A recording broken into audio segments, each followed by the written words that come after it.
আমার জন্য আমি হয়তো বলবো যে হ্যাঁ আমার বাবা খুব ভালো মানুষ, আসলে আমি না, সারা বাংলাদেশ বলে সে একজন ভদ্র মানুষ। দিন শেষে প্রাপ্তি এটাই, সে কেমন মানুষ। দিন শেষে সবাইকে সে ক্ষমা করে, আপনি সে ক্ষমাতে চায় আর ছোট নামাজ পড়ে।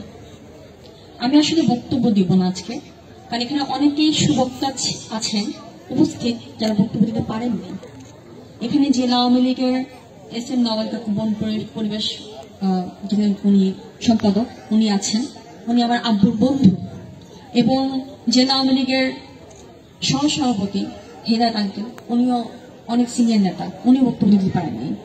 আমার এই সংগঠনের ভাইস প্রেসিডেন্ট নাহিদ আন্টি, যার আমি ভাড়াটিয়া, উনি আমার বাসা আর কি এমন বাসা থাকি, তো আমরা একই সাথে আমরা মোটামুটি চলাফেরা করি, উনিও বক্তব্য দিতে পারেননি আজকে। এখানে আসলে আমি বলতে গেলে শেষ হবে না। আমি আসলে আনন্দিত উজ্জীবিত যে আপনারা অনেকেই চলে এসেছেন আমার এই ছোট অনুষ্ঠানকে আরো সামনে দিক এগিয়ে নেওয়ার জন্য। যেমন এরকম আজকে আমি অত্যন্ত আনন্দের সাথে এবং মানে বলবো যে আমাকে সাপোর্ট করার জন্য আপনারা যে এসেছেন, এই জন্য আপনাদের জন্য সারার জন্য আমি কৃতজ্ঞতা প্রকাশ থাকবে। তার মধ্যে হচ্ছে কি অতিরিক্ত পুলিশ সুপার শরীফুজ্জামান মহোদয় এবং আমাদের নবাগত ইউনো সাহেব ভাইয়া, উনিকেও আমি অনেক মানে বলছি যে উনি যে এসেছেন, সময় দিয়েছেন আমাদের জন্য। আর আমার স্বপ্নের রাজবাড়ির যে সংগঠনটা, এটা আসলে মানুষ বলে না যে স্বপ্ন মানুষ ঘুমিয়ে ঘুমিয়ে দেখে, আমি স্বপ্ন ঘুমিয়ে দেখি না, আমি খোলা চোখে দেখি। If you dream then dream big. আমি স্বপ্ন দেখলে ছোট স্বপ্ন কেন দেখবো, বড়টাই দেখবো। তো রাজবাড়ির জন্য বরাবরই সবসময় আমার স্বপ্ন অনেক বড় থাকে।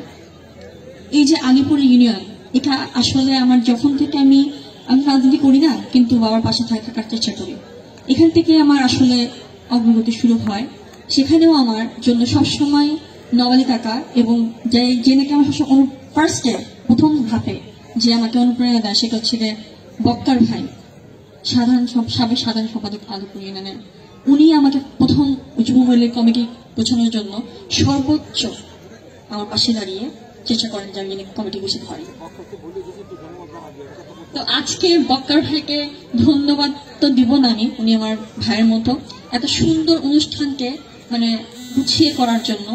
আর নওয়ালি কাকা আছে, ওনার ওয়াইফ আছে, চাচি আছে, তো সবাইকে আমি বলবো যে আপনারা সবাই আমার পাশে এসে দাঁড়িয়েছেন।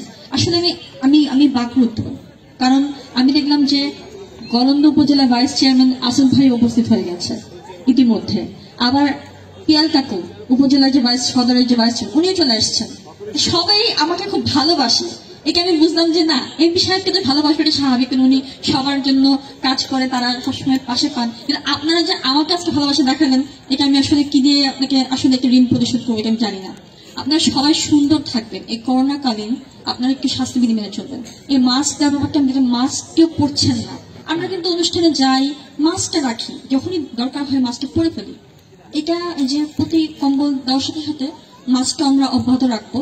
আমার বাবা আগেই বললেন যে প্রত্যেকটা ইউনিয়নে কম্বল দিচ্ছেন। আসলে হচ্ছে কি, এত শীত, হঠাৎ করে শীত পড়ছে। আর আমি আবার দেখলাম যে আবহাওয়া অফিসে ওয়েদার ফোরকাস্টে বলা আছে যে সামনে বোধহয় শৈত্যপ্রবাহ আবার একটা আসতে পারে।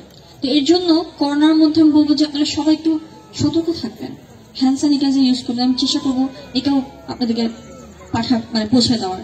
আমি গতবারও করোনাকালীন অবস্থায় সবকিছু আমার বাবার পাশে দাঁড়িয়ে থেকে চেষ্টা করেছি।